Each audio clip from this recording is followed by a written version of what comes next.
Tristan Inagaki and Naomi Eisenberger, they conducted a series of fMRI imaging tests, and basically what that stands for is functional magnetic resonance imaging tests, to explore the just go with me here, it's brain science, okay?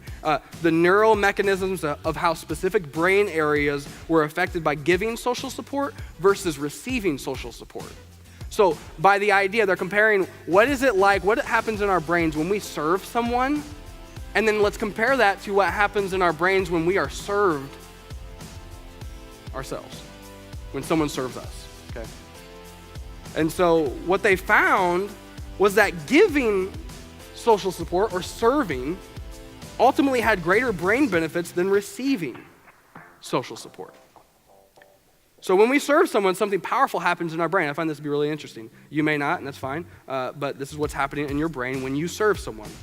When we serve, our brain experiences a reduction in stress-related activity I'm going to tell you the areas, it doesn't really matter, but y'all just need to know. Hold on. In the dorsal anterior cingulate cortex, that's one area, the right anterior insula, and the right amygdala, okay?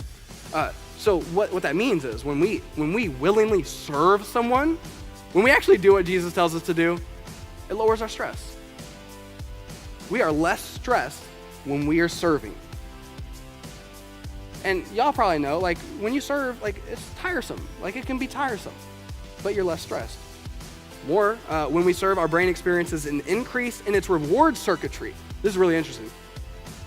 Because what that does is, the reward circuitry, it increases motivation, associative learning, and positive emotions like joy and happiness.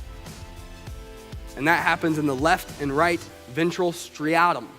I don't know if I said that right, but if you want to be a happier, more joyful person who's more motivated to do good, then serve someone. Another thing, when we serve, our brain experiences an increase in caregiving-related activity in the septal area. We all have people in our lives who are very caring, and we like look at them and we're like, I wish I was like that. Well, the way you get like that is to serve someone, is to willingly subject yourself to another so that you are willing to serve them.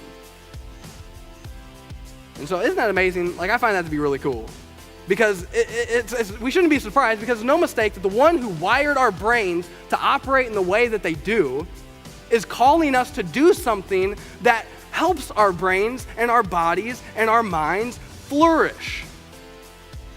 It's no mistake that when we follow Jesus and what he's calling us to do, we actually benefit from it. But we don't do it because we benefit. We do it because we are being obedient and because we love him and we love people.